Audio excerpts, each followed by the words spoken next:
Merci pour la parole que vous m'avez passée. Moi, c'est l'étudiant Koutoame Fadila en première année à l'Université protestante, faculté des sciences et de l'informatique. Je voulais que vous nous donniez des stratégies que vous allez élaborer pour améliorer les conditions de vie des jeunes citoyens, comme vous dites, futurs leaders du pays. Ok. D'accord. Je peux répondre? Oui, c'est à vous. Oui. D'abord, je voudrais qu'on s'entende sur une chose. Ce n'est pas que je dis futur leader. Vous êtes appelé à être en charge de la conduite des affaires du pays demain, qu'on le veuille ou pas. Parce que la loi de la vie et de la nature veut comme ça se fait par génération et les gens passent. Et donc viendra un moment où c'est vous qui aurez la charge de la conduite des affaires du pays. C'est pour cela justement qu'il faut bien préparer la jeunesse du pays à prendre la relève.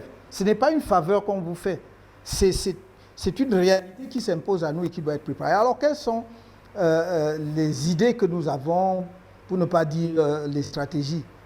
Je pense, en ce qui me concerne, que pour répondre au problème de l'emploi des jeunes, il y a d'abord des mesures à court terme et des mesures à moyen, voire à long terme. Les mesures, je commencerai par les mesures à long terme ou à moyen terme. Il y a la réforme de fond en comble du système éducatif canadien. Notre système éducatif a été performant et a permis au pays de passer des caps. En réalité, le système éducatif actuel a été mis en place au lendemain des indépendances pour produire des cadres qui devaient gérer administrativement le pays. Mais ce n'étaient pas des cadres de l'innovation, de la maîtrise de technologie ou de la création, justement, par exemple, des entreprises industrielles. Donc, cette phase-là s'est achevée autour des années 80. Mais nous avons raté ce tournant-là en termes de réforme. C'est-à-dire qu'à partir de 80, nous aurions déjà dû réformer notre système pour que dès le primaire, mon objectif, c'est que dès le primaire, on mette l'enfant en contact avec les outils technologiques et les questionnements. Aujourd'hui, si vous allez même au primaire, on apprend encore aux enfants à réciter. Moi, je voudrais que très tôt, par exemple, il y a les moyens de le faire. Des laptops, mais il y a des laptops de différents niveaux. Donc, on ne va pas mettre une Ferrari entre les mains d'un enfant pour aller s'amuser, alors que, bon, voilà, une 4x4 lui suffit. Donc, on va mettre et nous n'inventons rien. Vous allez en Chine ou ailleurs, c'est ça. C'est-à-dire ces petits ordinateurs qui ne peuvent pas dépasser les 15 000, 10 000. Il faut mettre ça à la disposition pour que très tôt, dès l'enfance, l'enfance, c'est-à-dire la maternelle, avant même le secondaire, l'enfant commence à jouer là-dessus. J'avais dit, il y a des choses que nous pouvons faire qui ne coûtent pas grand-chose, avant même de parler d'ordinateur. Il y a ce qu'on appelle les Lego. Vous connaissez les Lego, les jeunes? Voilà. Mettez à la disposition des jeunes le Lego, mettez ça en désordre. Qu'ils essayent de monter des choses. Les Lego, on te dit, bon, fais une maison. Tu as tes Lego, tu fais une maison. On te dit, fais telle chose. Tu as tes Lego, tu fais mal, mais tu vas voir que tu as mal fait, que ça ne ressemble pas beaucoup à ce qu'on a monté. Voilà. Donc, mais tu vois, on apprend en faisant. Notre système éducatif, à l'heure actuelle, donne beaucoup de théories. Vous avez même jusqu'à l'université, vous êtes un jeune universitaire, des enfants qui sont dans des filières scientifiques qui n'ont jamais fait une manipulation de laboratoire. Il y avait des enfants qui sortaient licenciés en informatique qui n'avaient jamais eu un ordinateur. C'est quand même dramatique. Oui, ils connaissaient toutes les formules informatiques et tout. Donc c'est ça, on veut faire cela. Ensuite, à partir du secondaire, bon, si je vais dans les détails, on va supprimer le CEP. C'est-à-dire qu'il faut que vous ayez, on va avoir 2 diplômes entre, si vous voulez, l'école primaire et le baccalauréat. Il y aura un premier diplôme qui se situera au niveau de la classe autour de la classe de seconde, quelque chose comme ça. Il n'y aura plus de probatoire et puis il y aura le niveau de fin d'études secondaires qui vous donnera l'accès à l'université. Mais déjà à partir donc de votre premier diplôme, qui sera le premier diplôme obligatoire, parce que tous les enfants, l'éducation sera obligatoire pour tous les enfants, parce que tout le monde doit avoir au moins ce diplôme-là, dont la durée est à peu près de 8 ans, 8-9 ans. Et après, vous allez déjà commencer, avant d'avoir le diplôme de fin d'études secondaires, vous allez déjà commencer à avoir le choix des filières.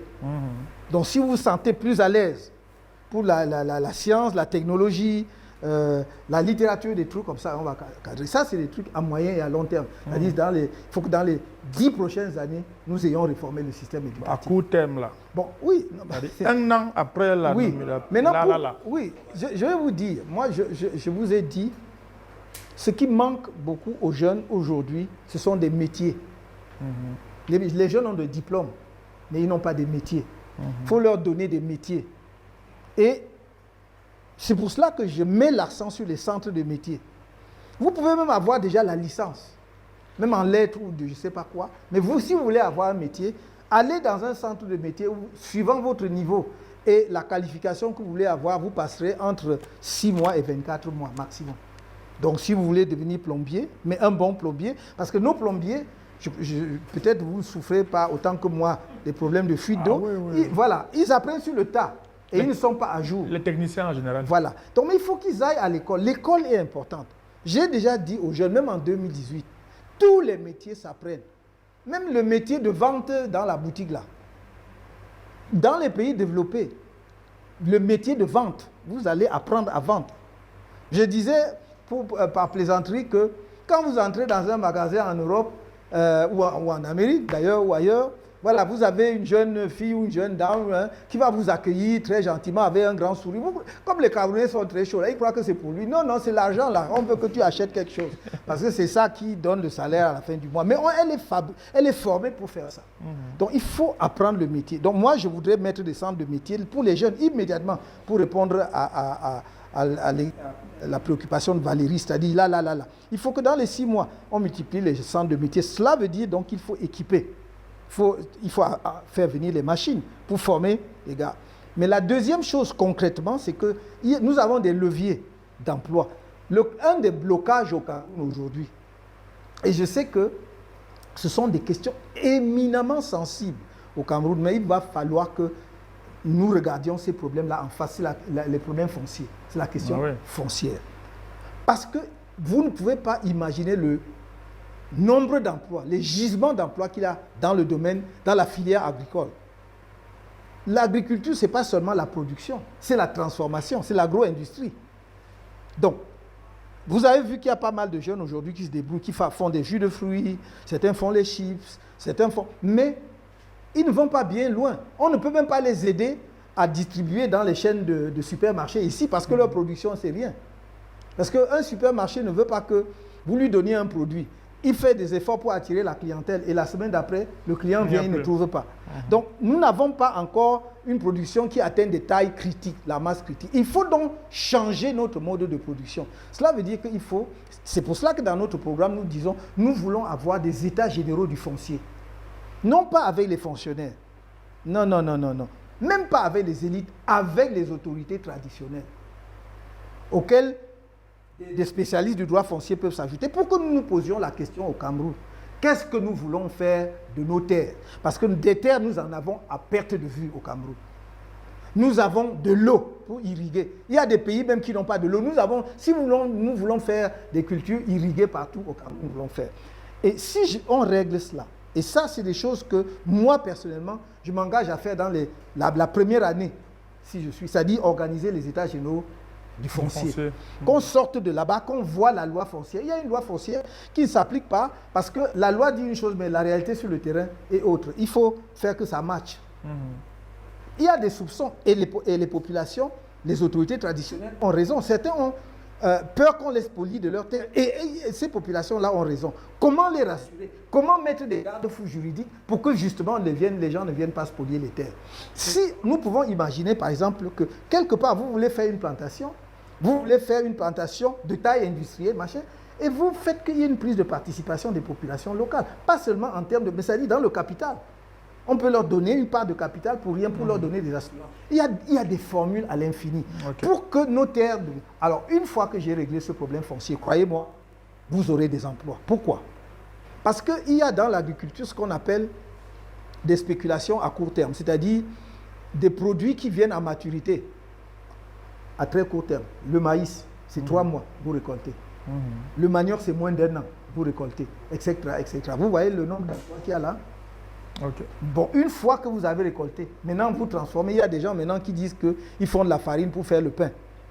Donc vous êtes déjà au niveau industriel. Vous produisez la farine, le maïs, etc. Est-ce que vous savez qu'à l'heure qu'il est, le Cameroun importe le maïs?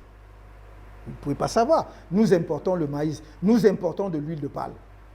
Notre balance commerciale est structurellement déficitaire. Nous sommes à moins 1500 milliards et plus d'importations, dans lesquelles nous avons plus de 600, près de 700 milliards d'importations de nourriture, c'est-à-dire ce que nous mangeons. Est-ce que c'est normal? Et il y a des jeunes qui vont mourir à la Méditerranée. Et ce travail-là va être revalorisé. Il ne s'agit pas de livrer des jeunes à des emplois où ils ne sont pas bien payés, non. Quand on fait une unité de production, il doit avoir, par exemple, un centre de santé là-bas.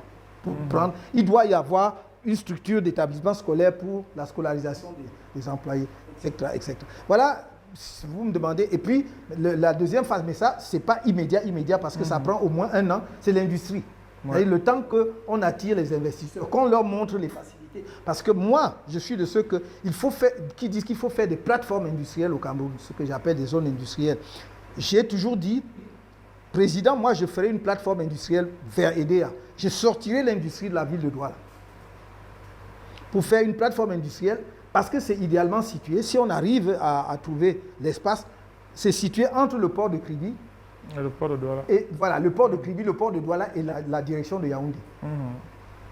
Voilà une plateforme industrielle. Je vais venir ici dans la zone du centre, parce que j'ai toujours dit, entre le centre et le sud. Pourquoi? Parce que nous avons là encore une zone où nous pouvons faire, parce que nous avons vers le sud, nous avons la Guinée équatoriale, le Gabon, le Congo et tout cela. Nous devons faire une plateforme.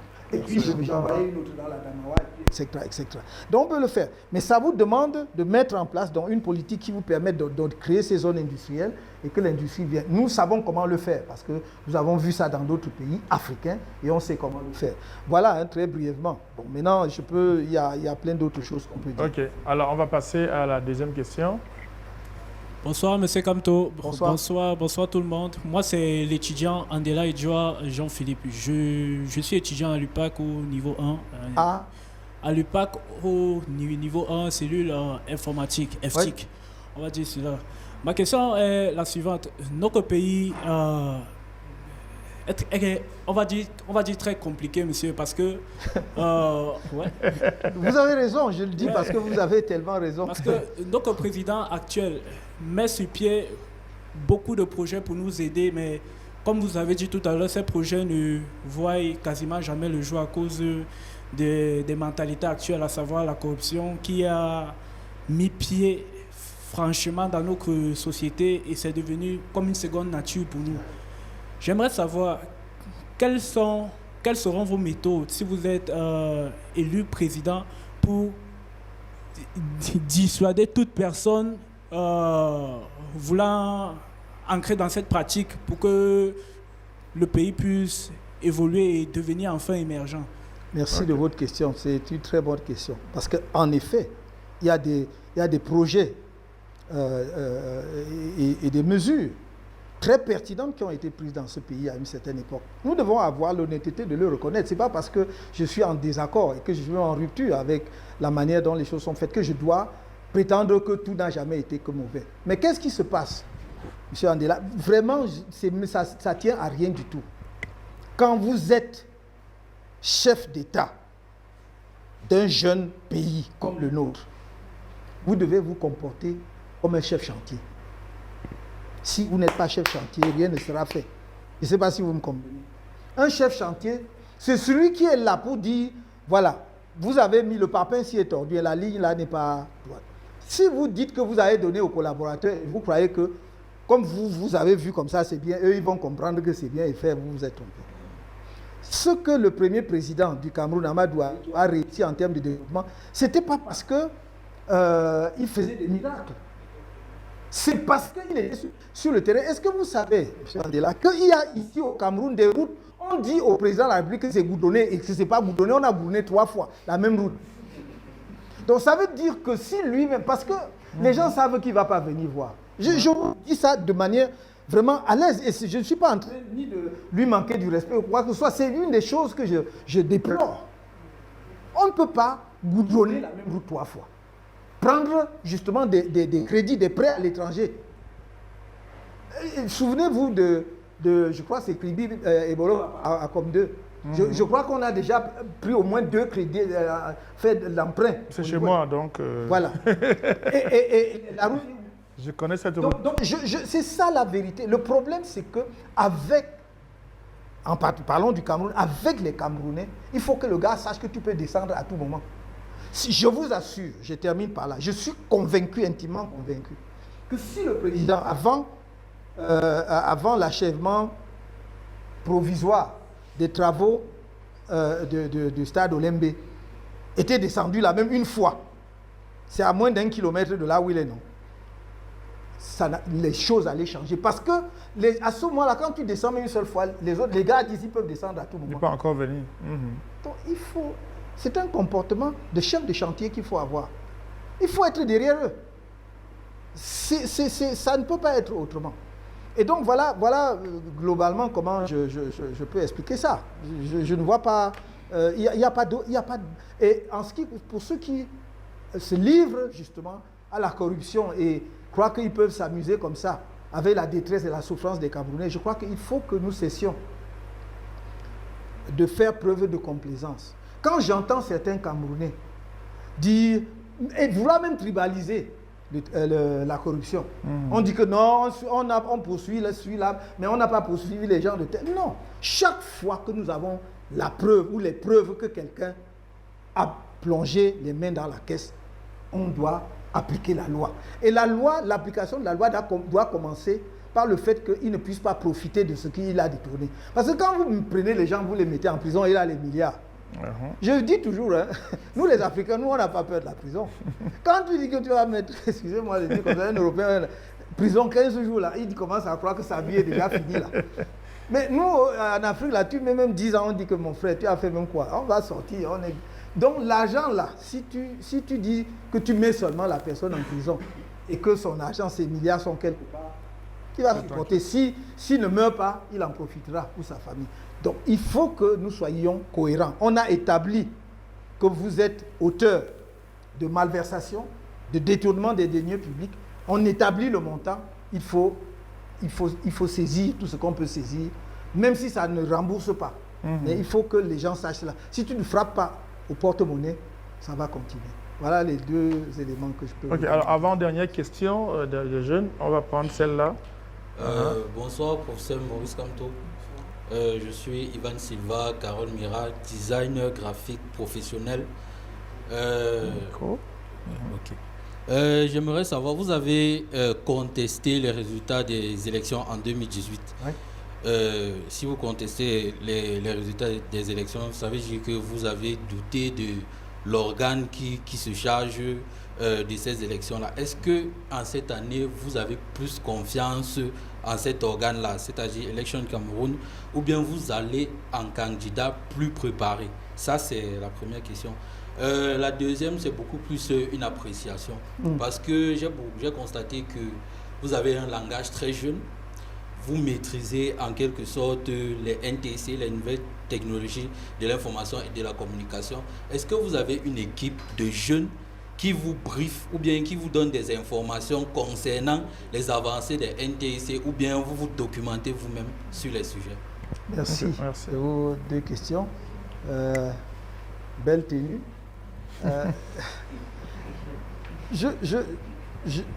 Pas seulement en TIC, je suis quelqu'un d'assez curieux actuellement. Franchement, je suis très curieux dans tous les domaines. Vous pouvez être surpris qu'on tienne une conversation sur quelque chose qui se passe en Asie. D'ailleurs, parfois même les gens trouvent que je suis un peu insomniaque, je ne dors pas assez parce que je suis toujours en train de... J'essaye de vivre au diapason du monde, de ce qui se passe. C'est pour cela que, effectivement, je sais un peu ce qui se passe dans le milieu des jeunes. Et parce qu'au fond, c'est votre univers. J'aurais pu décrocher. Je ne sais même pas utiliser l'ordinateur. Non, personne ne tape des textes, c'est moi-même, de saisir et tout. Donc, si tu dis que moi, je ne parle pas aux jeunes seulement par racolage politique. C'est que je suis profondément convaincu que si notre pays doit survivre demain et gagner un certain rang, il faut préparer les jeunes, il faut comprendre les jeunes, il faut savoir quelles sont les attentes des jeunes. Ça, c'est ma conviction profonde. Et vous ne pouvez pas le faire en étant indifférent à ce qu'ils font. Voilà pourquoi, effectivement, je fais des efforts en ce sens. Mais je suis aussi resté très en contact avec les jeunes. Je ne suis pas coupé des jeunes, loin ça, du tout. Maintenant, vous avez parlé des élections 2018. Oui, j'ai contesté. Et vous avez vu, ce n'est pas pour refaire à rebours le procès de 2018, vous avez vu que nous avions tellement raison, que nous avons montré en Mondo Vision qu'il y avait 32 PV qui étaient mauvais, qui n'étaient pas remplissaient pas les normes et qui n'ont jamais été signés. Ce n'était pas une vue de l'esprit. Je ne vais même pas aller dans les détails. Mais vous avez vu que c'était tellement vrai que le résultat final donné par le Conseil constitutionnel donnait un résultat donc, de votants de 100,48%. En mathématiques, vous savez que c'est impossible. Même pour ceux qui n'étaient pas des foudres de guerre en mathématiques comme moi. Mais chez nous, on dit que les morts ne sont pas morts. Bon. Donc, les morts peuvent voter. Bon, mais ça arrête. Mais si ça arrive à 100,48%, c'est qu'il y a un problème. On aurait donc dû corriger. Il y a quelques morts qui ont voté. On va dire ça comme ça. Peu importe, c'était pour dire que la contestation ne partait pas simplement du désir de contestation. Bon, maintenant, vous avez posé une question extrêmement importante. Est-ce que nous avons davantage confiance à l'organe électoral aujourd'hui ou c'est parce que nous sommes mieux préparés? Je vais vous dire une chose. Franchement, jusqu'à très récemment et jusqu'en 2022, 23, 24, je pensais que ce qui s'est passé en 2018 allait nous servir de leçon pour nous tous, pour que les échéances futures se passent dans des meilleures conditions. Je le pensais vraiment. Il s'est dit, y compris que Elekam allait dire, non, on peut faire... Bon, peut-être ceux qui sont très sévères diront que je suis un naïf. C'est vrai, je peux accepter cela. Mais j'ai la faiblesse toujours de croire que nous sommes tous attachés au devenir de notre pays, qu'à un moment donné, chacun de nous est capable d'un sursaut pour dépasser juste ses propres petits intérêts d'aujourd'hui. Et que c'est pour cela que moi personnellement, je fais les efforts, en dépit de tout ce qu'on a raconté sur moi, pour que le Cameroun ne s'enflamme pas. Parce que ma connaissance de l'histoire des nations et comment les pays se construisent m'enseigne qu'aucun pays n'a intérêt à venir d'abord détruire tout ce qui a été fait avant de commencer. Vous venez essayer de continuer. Et c'est là que vous êtes fort. C'est pour ça que moi, on me prête la violence, on m'a prêté le casse des ambassades et tout ça. Mais dans le même esprit, on a jugé les auteurs des cas de l'ambassade à Paris. On les a condamnés. L'État du Cameroun était dans le procès. On n'a jamais prononcé mon nom. Parce que les auteurs ont toujours dit, et moi je ne les connaissais pas. Je dis ici, en Mondo Vision aussi, je ne les connaissais pas. Mais on a absolument voulu que l'on dise que Kamto voulait briser les ambassades parce qu'il voulait être présent à tout prix. Mon cher ami, j'ai dit en 2018, je le redis ici, ou en 2019, je ne suis pas né avec écrit sur mon front président de la République. Donc je peux parfaitement continuer le reste de ma vie très heureux, même avec les douleurs d'un Cameroun qui va dans le mauvais sens, mais sans être président de la République, croyez-moi. Mais j'ai toujours pensé que si au fond de moi, je pense que j'ai quelque chose à offrir au Cameroun, personne ne doit m'empêcher d'essayer d'offrir cette chose-là. Et c'est ce qui me met debout. Maintenant, est-ce que c'est parce que... Non, à partir de 2022-2023, et tout ce qui se passe ces derniers temps, me montre que malheureusement, on ne peut pas avoir davantage confiance en l'organe électoral que hier.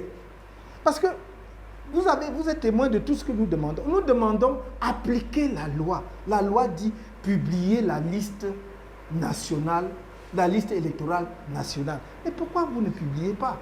Pour que moi je puisse vérifier si je suis sur la liste. La liste nationale vous permet de voir que, quand tu es inscrit ici à Yaoundé, mais j'ai vu son nom aussi à Mora. J'ai vu son nom aussi à Bertois ou à Bafoussa. Donc il y a inscription multiple.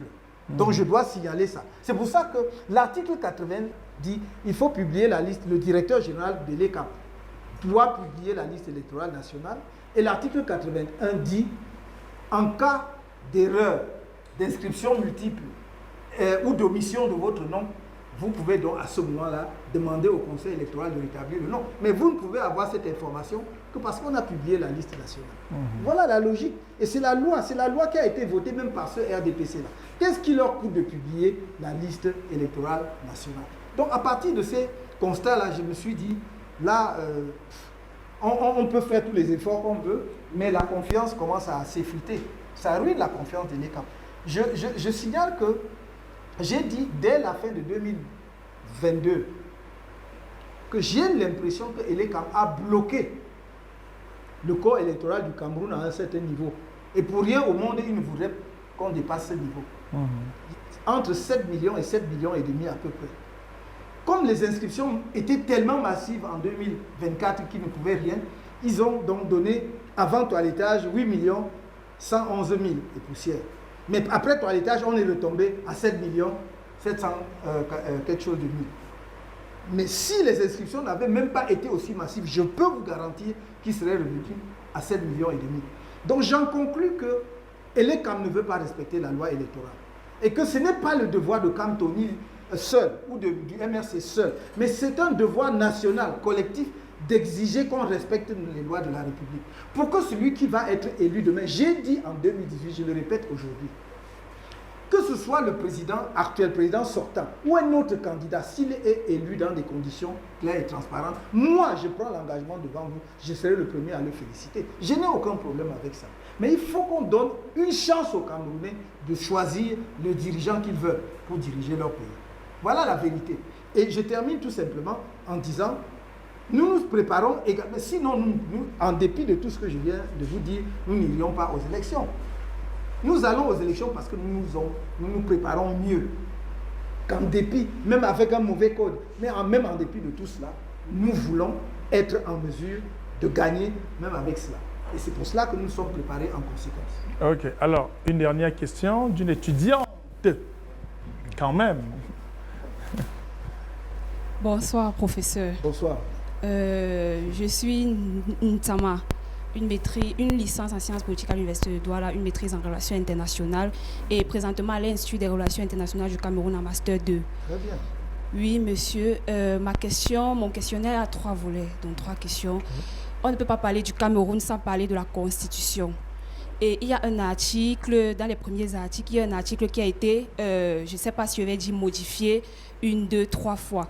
Je voudrais savoir si vous, avec peut-être la confiance qu'on pourrait vous attribuer, l'article qui stipule la durée de mandat présidentiel, lui, qui a été modifié, dont je ne vais pas entrer dans les détails. Oui. Est-ce que la dernière modification, vous, qu'en pensez-vous? Est-ce que lorsque vous serez président, vous allez réitérer à cela? Parce que c'est une modification assez, je ne vais pas dire pléonasmique, si je vais utiliser le néologisme, oui. Ça, c'est ma première question. Oui. La deuxième question, Jean-François Baya a parlé de la politique du ventre, surtout concernant les Camerounais. Je voudrais savoir, moi je suis pour, mais je voudrais savoir si vous arrivez à la présidence, vous allez limiter la gérontocratie et la patrimonialisation du pouvoir. Ça, c'est ma deuxième question.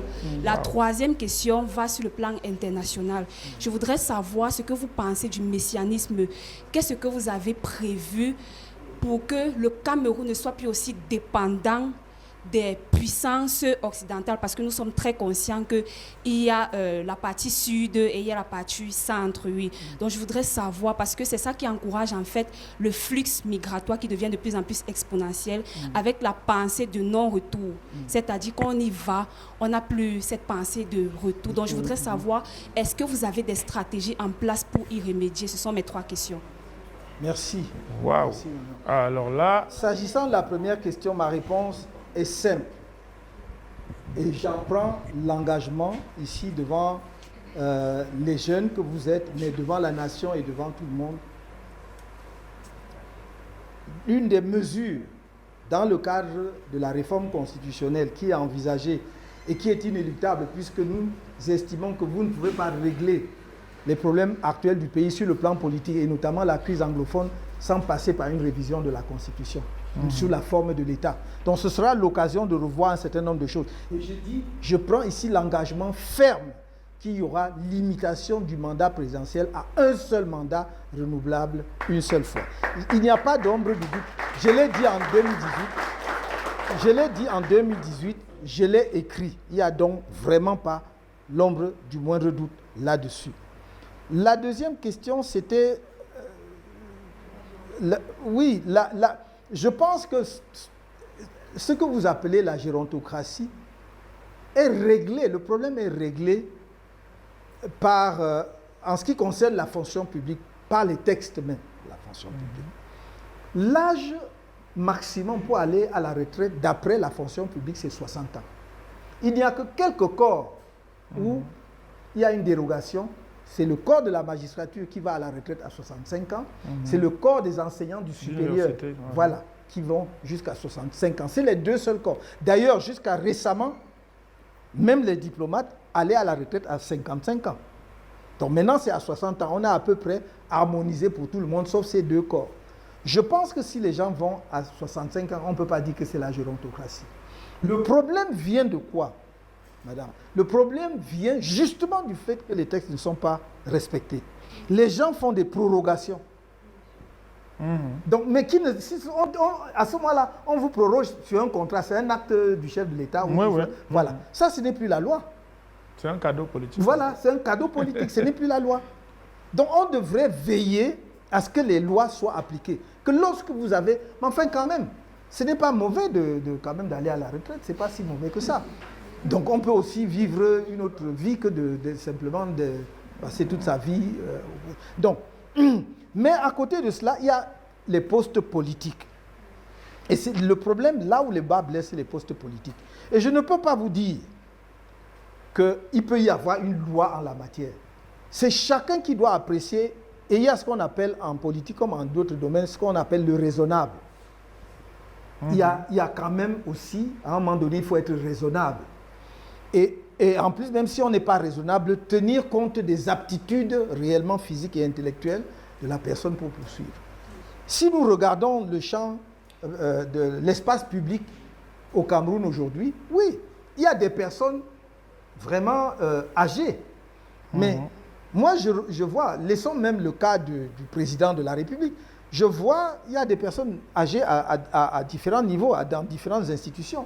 Mais si vous regardez, au moins parmi toutes ces personnes âgées, vous êtes toujours bluffé devant au moins un d'entre eux qui reste alerte. Donc, la question va être, est-ce qu'il rend encore effectivement des services à la nation? Il ne faut juste pas que l'âge à ce moment-là lui soit opposé, juste comme ça. S'il est encore en bonne santé physique, il y en a qui ont cette chance. S'il a encore la vivacité intellectuelle, pourquoi pas? S'il peut rendre des services à la nation. Je ne voudrais pas qu'on exclue. Regardez par exemple, les élections qui viennent d'avoir lieu aux États-Unis. Le candidat qui vient d'être élu a été candidat à 78 ans. C'est pour son deuxième mandat, là. Mais on voit, a priori, qu'il est alerte. Il est vif. Il est plus vif que celui qui est sorti. Mais lui, il est encore alerte. Donc, tant qu'il est là et qu'il dit, je peux amener des choses pour les États-Unis, il a eu des scores qu'aucun président, aucun candidat à la présidence aux États-Unis n'a jamais eu. Donc, ça veut dire que... Donc, moi, je pense qu'il y a... Donc, je fais la distinction entre les positions administratives. La règle doit être absolue, stricte. Vous avez... Moi, il est vrai que même si je le demandais, on ne m'aurait pas accordé. Mais quand j'ai atteint la limite d'âge, je suis parti. Et je n'entendais pas. On m'a dit, refaites ceci. Même jusqu'aujourd'hui, il y a plein de jeunes qui m'écrivent pour dire, ouais, est-ce que vous pouvez encadrer ma thèse? J'ai dit, je ne peux pas, parce que vous avez... Non, je suis à la retraite. Je peux vous donner quelques conseils, mais je ne peux plus prendre la direction d'une thèse. Il y a des jeunes qui peuvent le faire. Donc, il faut aussi savoir quitter les choses et que, voilà, il y a... C'est pas que vous occupiez la place que peut-être même votre enfant aurait pu occuper. Voilà.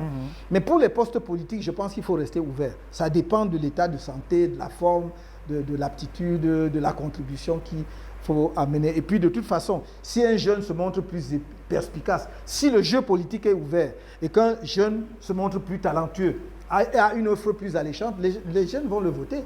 C'est pour ça que vous avez eu des pays où vous avez ancien Premier ministre, je crois qu'il a quitté maintenant du Canada, je crois qu'il avait 31 ans. Trudeau. Voilà, celui qui a été élu en Autriche avant d'être remplacé par le gars de droite, là, 30 ans, 31 ans, quelque chose comme ça, l'actuel. Donc, mais je terminerai par là, mes chers amis, il ne faut pas que les jeunes Camerounais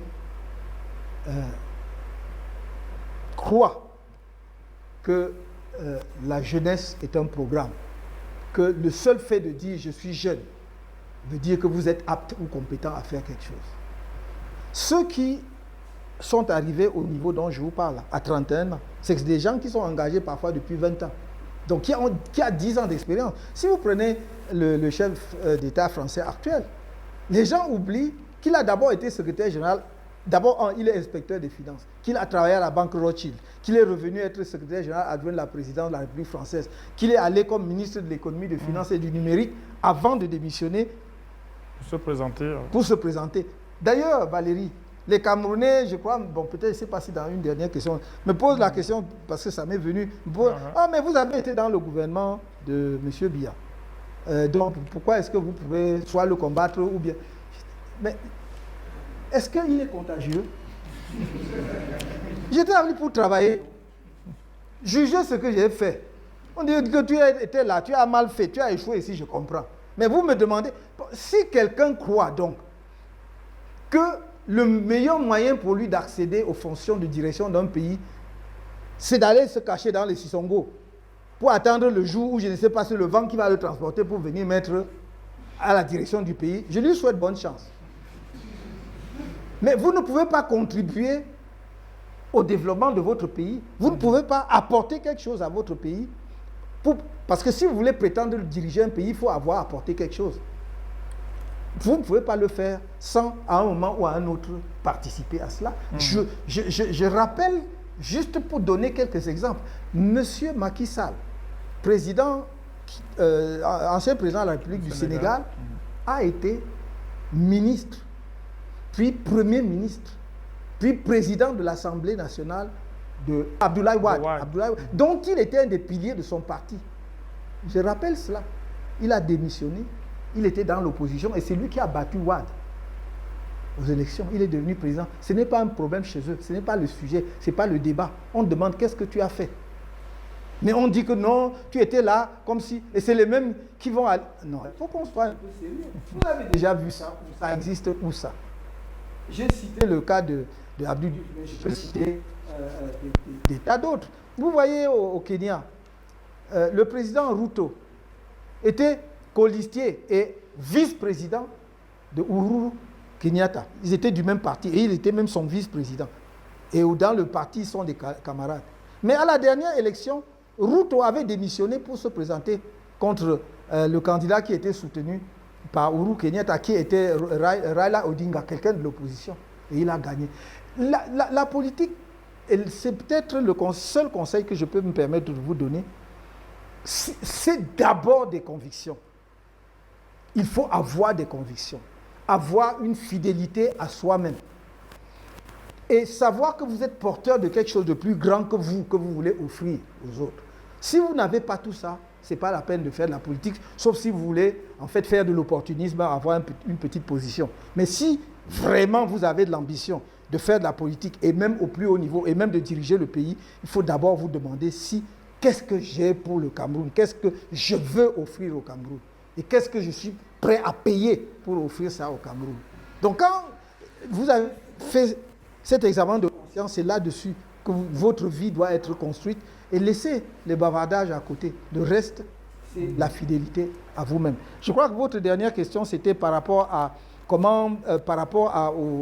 disons, nos relations avec des dépendances et des autres. Je crois que comme tout le monde, les pays africains, dont le Cameroun, aspirent à la souveraineté, aspirent à l'indépendance nationale, aspirent au développement. Et nous n'avons rien inventé à cet égard. Pourquoi est-ce qu'on fait des procès aux Africains, aux États africains qui disent que oui, non. La vie des nations, c'est aujourd'hui je suis avec toi, ça va bien, je trouve mon compte. Demain ça ne va pas, je vais avec l'autre. C'est comme ça, les nations n'ont pas d'état d'âme.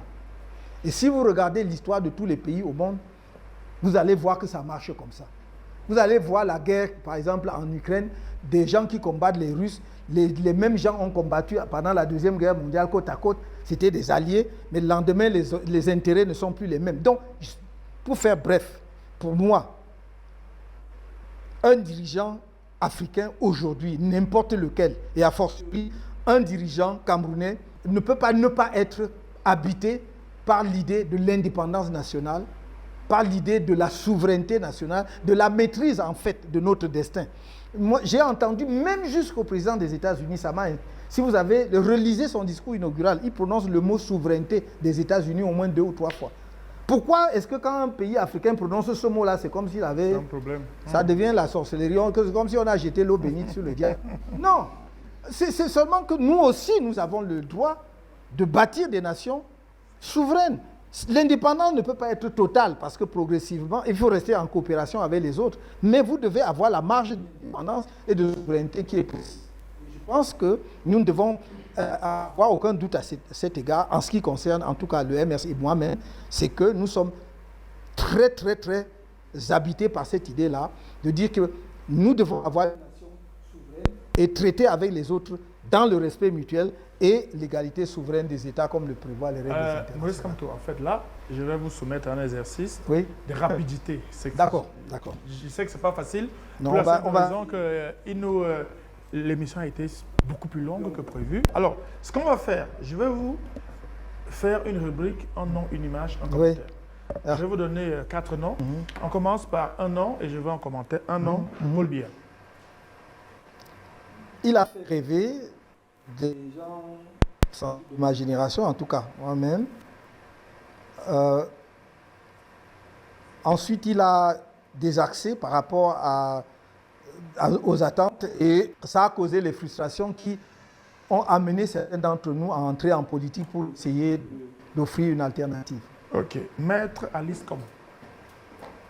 Brave dame, avocat remarquable, talentueuse, avec de grandes convictions politiques qui ne datent pas d'aujourd'hui.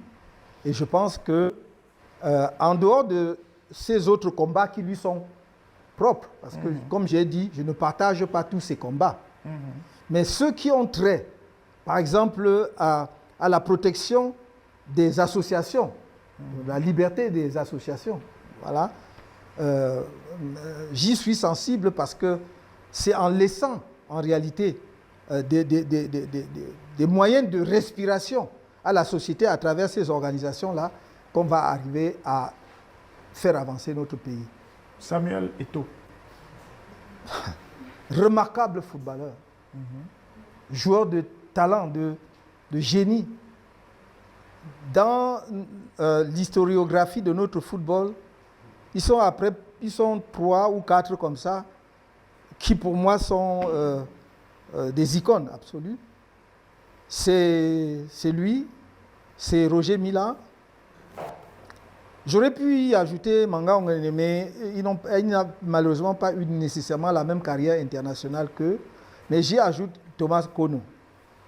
Et pour moi, ça, c'est des géants. Et Eto'o, évidemment, dans sa position spécifique, avec les résultats incomparables qu'il a eus. Je parle d'Eto'o footballeur.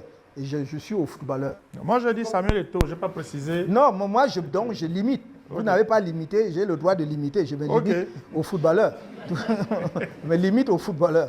Bon, maintenant, tout comme quand je parle de Mila, je me limite au footballeur. Parce que, il m'a fait littéralement m'envoler lors de la CAN du Caire. Je ne sais plus, c'est en 1986. Voilà. Où il marque le but d'égalisation en demi-finale. Mes amis de l'époque, s'ils me suivent, ils vont reconnaître. J'étais fou de joie. Je me suis retrouvé sur les épaules des gens parce que je planais, j'étais tellement content. Parce que j'avais l'impression que Mila avait marqué ce but-là pour moi-même. Alors, dernier nom, dernière image, Cabral Libye. Cabral Libye, c'est un jeune vif, je crois intelligent. Et bon, nous sommes tous des acteurs de la scène politique. Ensuite, chacun se positionne comme il veut, mais je crois qu'il a la vivacité d'esprit qui fait qu'il donne le sentiment à beaucoup qu'il a vraiment un talent, un certain talent. Alors, je vais me permettre une chose, parce que c'est mon émission. Bien sûr. Voilà. Alors, je vais me permettre de vous envoyer au tableau. Pourquoi? Parce que dans votre programme, je peux vous dire que vous avez un programme de modernisation, vous avez un programme bien pensé, et vous et moi, nous tous, nous savons que le désordre urbain, c'est quelque chose qu'on vit tous les jours. Donc, C'est une gangrène. Voilà. Grégoire, tu amènes un tableau, s'il te plaît. Alors, je vais vous envoyer au tableau pour nous esquisser un croquis. Si on prend une ville comme Douala, par exemple. Ouais. Prenons Yaoundé, on est à Yaoundé. Vous prenez Yaoundé ou Douala? L'une ou l'autre, mais prenons Douala. Ok, prenons Douala. Ouais. Prenons Douala. Alors, j'ai tout prévu en fait. Donc, parce que quand je disais que c'est fini, je me disais, je ne peux pas laisser la question là comme ça. Là. Donc, ça, ce sont des marqueurs. Voilà. Donc, vous en avez plusieurs, bleu, rouge, noir. Et il y a un tableau. Ouais. Voilà. Donc, pour une fois que j'envoie un professeur au tableau, voilà. Je me place là pour vous laisser. On peut seulement esquisser vraiment un croquis sur les quelques idées dont nous sommes porteurs. Juste pour la caméra, comme ça. Oui. Un tout petit peu, c'est parfait pour la caméra. Pour une métropole comme Douala, vous avez vu que nos villes, en fait, étouffent. Étouffent aujourd'hui. Premièrement, parce qu'il y a une occupation anarchique de l'espace public. C'est ce que j'appelais l'occupation des trottoirs, l'occupation même de la chaussée. Moi, j'habite du côté de Toudi. Passer au marché de Toudi, c'est la croix et la bannière, c'est juste impossible. Ah, vous habitez à Toudi? Du côté. Donc à côté. Je n'ai pas dit, j'ai dit du côté. Vous êtes voisin du voisin? C'est un voisinage un peu lointain, mais bon. Ok. Donc, deuxièmement, le transport urbain est un de nos talons d'Achille. Quand je disais qu'il faudrait que nous organisions la Coupe du Monde, c'est pourquoi? Parce que ça va nous obliger à relever notre niveau, à nous mettre à niveau pour accueillir les étrangers. Vous ne pouvez pas accueillir les étrangers à Yaoundé ou à Douala, par exemple, pour une Coupe du Monde, pour qu'ils soient sur des bensikines ou bien des taxis qui faufilent et tout cela. Donc nous devons effectivement regarder cela pour ne prendre que ces deux aspects. Mais nous devons, si nous prenons une ville comme Douala, et comme j'avais dit, nous voulons que Douala soit la métropole financière et économique, pas du Cameroun, de l'Afrique centrale et au-delà. Il faut vraiment que nous soyons un pôle. Comme Tanger, par exemple, au Maroc aujourd'hui, comme Abidjan, et encore, avec la bourse d'Abidjan, et comme Nairobi, et je ne parle pas de l'Afrique du Sud avec Jobo et d'autres. Le Cameroun doit avoir ça comme vision. Et moi, je dis, si nous prenons comme une ville comme Douala, comment la préparer pour qu'elle puisse jouer ce rôle? Je vais juste prendre un bout de Douala, c'est-à-dire la zone où passe le fleuve du Vouri. Donc voilà. Mettons que ça, c'est le Vouri qui descend. Vous avez à l'heure actuelle, ça c'est Bonabéry, et ça c'est le côté, disons, Douala classique. Donc vous avez un pont, vous avez un pont qui passe là. Voilà. Alors, et puis du côté de Douala ici, vous avez Bonanjo ici, à peu près. Bonanjo ici. En allant plus loin, vous serez à Dedo, Aqua, et puis vous aurez Bonapriso un peu à côté. Mon idée, c'est de dire il faut transformer totalement la physionomie de Douala. D'abord, un seul pont sur le Vouri, c'est dérisoire, c'est rien du tout. Il faut faire au moins 3 ponts sur le Vouri. On est obligé de les faire plutôt en haut, en aval, parce que le port le port occupe toute la zone qui va vers le sud. Donc, il faut au moins 2 autres ponts. Ça, même si nous avons un deuxième, parce que l'ancien pont ne fonctionne plus vraiment, donc je considère qu'il y a un grand pont sur le Vouri. Si vous avez un deuxième pont, ce pont-là peut déjà être un pont de désenclavement, de telle sorte que les véhicules qui viennent d'Edea, de Yaoundé et tout ça, les transporteurs, qui veulent aller à l'ouest ou dans le sud-ouest, prennent ce pont-là directement. Et vont peut-être rejoindre un échangeur ici qui va distribuer entre machins. Donc, il faut un deuxième pont. Et ce n'est pas si cher, ce n'est pas compliqué de faire un deuxième pont.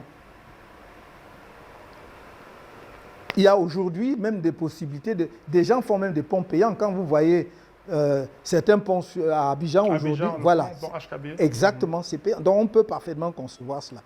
Et donc, ça va à la fois fluidifier la circulation sur ce pont, mais également désenclaver en termes de circulation Aqua Nord qui est complètement bouchonné. Ça, c'est la première chose. La deuxième chose, c'est que moi, je souhaiterais que le plateau Jos soit un peu comme notre Manhattan. Et c'est pour cela que, personnellement, je pense qu'on doit fixer, il doit y avoir un coefficient d'occupation de sol, c'est-à-dire y compris la hauteur des immeubles. Moi, si je devais si j'étais en capacité de dire, il n'y aurait pas d'immeuble de moins de 15 étages là-bas. Ok. Parce que ça va être un centre financier. C'est là aussi que vous projetez votre image. Comprenez? Et ce n'est pas très vaste. Donc, il faut bien occuper l'espace là-bas. Donc, ça, c'est vraiment une zone de grands immeubles, de tours, ici. Et l'autre chose, c'est que maintenant, il faut valoriser cette rive de Bonabéry, qui est moins occupée qu'ici. C'est-à-dire qu'il y a même des habitations. Mais comme ce n'est pas des habitations, souvent en matériaux définitifs ou de très grande hauteur, on peut réformer, on peut réaménager sur le plan urbanistique. Ça veut donc dire qu'on peut là aussi développer des constructions en hauteur pour qu'il y ait une liaison avec ici. Comme un deuxième centre d'affaires. Exactement, pour qu'il y ait une liaison. Parce que vous ne pouvez pas le faire ici, c'est la mangrove. Voilà, tout ceci là, c'est la mangrove. Sur le côté Bonabéry, jusqu'à la mer, c'est la mangrove. Et ici, vous pouvez continuer ici, mais malheureusement, le port s'est trop développé de ce côté-ci. Donc, on peut le faire là-bas. Mais ici, je souhaiterais qu'il y ait, bien entendu, des sièges d'entreprise, mais également pas beaucoup d'hôtels et tout. Pourquoi? Parce que j'estime que Douala ne profite pas du fleuve Ouri en termes touristiques. Donc, à mon avis, en dehors des ponts, nous devons avoir des bateaux de plaisance, des bateaux mouches et autres, sur le fleuve, qui remontent et descendent, amènent les passagers. D'autres peuvent même d'ailleurs faire des traversées. Mais je vois déjà le soir qui remontent, qui descendent, vous pouvez manger sur un bateau mouche. Tout à fait. Mais vous pouvez aussi prendre ce bateau-là pour aller ici, dans un hôtel ou un restaurant. Donc ça, c'est juste pour cette zone. Mais après, je veux prendre le chemin de fer. Malheureusement, dans notre pays, il y a quelque chose de terrible. Nous n'aimons pas notre pays. Même ici à Yaoundé, mais vous allez à Douala pareil. Vous savez que le chemin de fer traversait Douala avant. Et quand on a commencé à moderniser Douala et on a enlevé la gare de Besseke, c'est ceux qui connaissent Douala, peut-être Besseke, vers là où il y a disons la maison, la case traditionnelle, disons des chefs traditionnels. Le siège Ngondo. Voilà, le siège, exactement. C'est là-bas que la gare arrivait avant. Ah ouais, oui, donc on a déplacé. Mais le train qui venait de Nkonsamba, qui venait de Kumba et tout ça, là, du Mungo, voilà, traversé et passé dans la ville de Douala. Et il y avait un projet de valoriser justement cette zone où il y avait les rails. Et qu'est-ce qu'on a fait? Et c'est pour ça que je disais à mon petit là, que dans nos jeunes pays là, il faut être chef chantier. Si tu n'es pas là. Donc dès qu'on a tourné les yeux pour dire que le projet là va venir et tout, ce sont les responsables camerounais eux-mêmes qui ont vendu tous les trucs et on a enlevé les rails, vendre même aux Indiens et tout ça là. Donc maintenant, vous n'avez plus, l'espace est occupé. Ouais. Donc maintenant, si vous voulez faire ça, il faut donc exproprier. Ouais. Mais on va être obligé d'exproprier, de casser, parce que si vous voulez moderniser la ville, à un moment donné, il va falloir ouvrir ces espaces-là pour qu'ils puissent avoir, parce que mon idée, c'était justement d'utiliser ces zones-là pour faire des tramways. Pour faire des tramways, c'est-à-dire... C'est un projet dans un certain programme. Absolument. Et même le gouvernement a parlé de tramway. Je ne suis pas le premier, ce n'est pas moi qui invente. Le gouvernement a parlé de tramway depuis des années. Mais le problème, c'est que c'est comme un serpent de mer. Vous parlez de quelque chose, 10 ans, on ne voit pas, 20 ans, c'est comment? Donc, et pendant ce temps, les gens ont vendu le terrain. C'est tout occupé maintenant. Et maintenant, il faudra que l'État encore dépense l'argent pour exproprier, pour faire. Oh, on est obligé de faire. Vous ne pouvez pas régler le problème de circulation à Douala sans ouvrir des modalités de transport comme le tramway. Je dis pas tout de suite le métro, parce que le métro, le sol de Douala est très meuble, c'est-à-dire c'est sablonneux. Donc on peut toujours faire le métro, on fait même les trucs sous l'eau, mais ça va nous coûter beaucoup plus cher. Faisons la politique de nos moyens. Faisons d'abord les transports en surface. Donc on pouvait faire le tramway, qui porte plus qu'un bus ordinaire. Et ça, il faut le faire. Et moi, je vois bien un tramway ou un chemin de fer qui va partir donc, de Bonanjo, enfin de là, jusqu'à Japoma.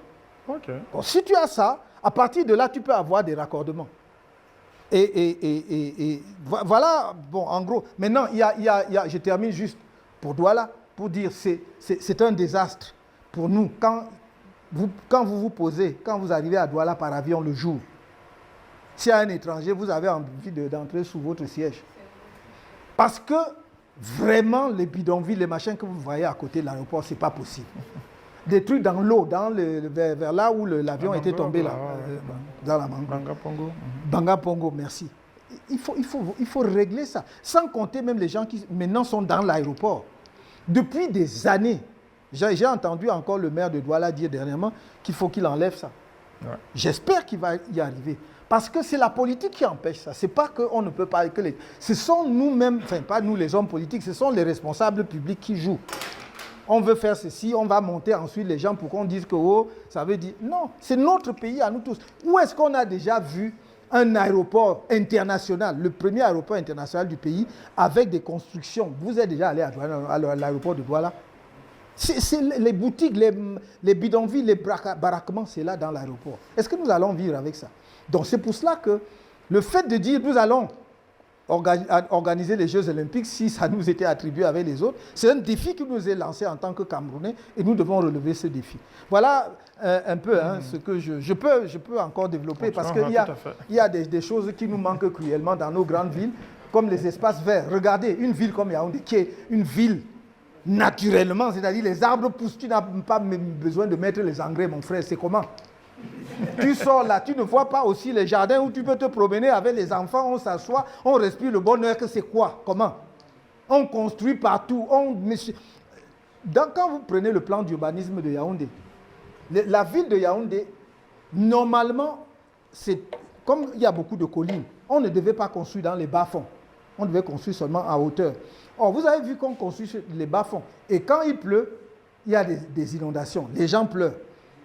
Mais où sont les autorités pour dire qu'on ne doit pas construire ici? Tout le bas-fond devait être des jardins, des parcs et des routes. C'est tout, à Yaoundé.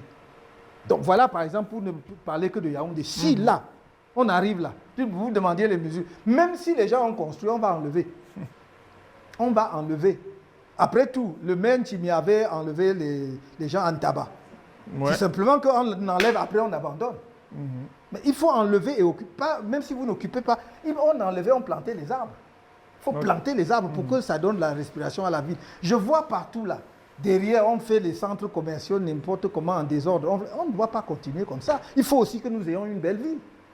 Et nous avons la chance que la nature nous a donné un site exceptionnel comme Yaoundé. Parce que si, je vous assure, si on respecte les plans d'urbanisme à Yaoundé, vous aurez très peu de villes dans le monde qui peuvent nous battre. Parce que avoir une ville collinaire naturellement comme ça, c'est très rare. Donc, croyez-moi, c'est pas les... Merci beaucoup, Maurice Kamto. On va... Alors, je reste debout parce que Congossa TV, c'est terminé. Congossa TV présidentielle 2026 c'est terminé. Et je voudrais vraiment vous remercier d'avoir joué le jeu. Il y a eu beaucoup de questions congosiques, comme on dit, et vous avez joué le jeu jusqu'au bout. Merci. Et j'espère qu'on aura l'occasion de terminer cet entretien, parce qu'il n'est pas terminé. Il y a beaucoup de questions. On ne peut pas tout faire en une émission. Absolument. Donc, vous savez que les artistes, il faut nous prendre au sérieux. Non, mais moi, je vous prends toujours au sérieux. Maurice Kamto, prenez-nous au sérieux, et en particulier les humoristes. Voilà. Je vais vous dire encore une fois, merci beaucoup. Merci beaucoup. Merci. Merci à vous. Merci.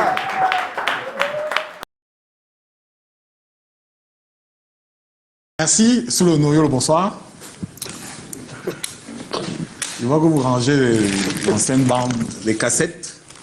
Récemment, mon fils me demandait ce que c'est qu'une cassette. Peut-être que s'il regarde l'émission, et si Amel permet qu'on zoome dessus, avec le concours de Thierry Kamto, réalisateur de cette émission, mon fils verra enfin à quoi ressemble une cassette. Vous avez des bandes. Bonsoir, Soulé Honoyolo. Votre micro est fixé déjà.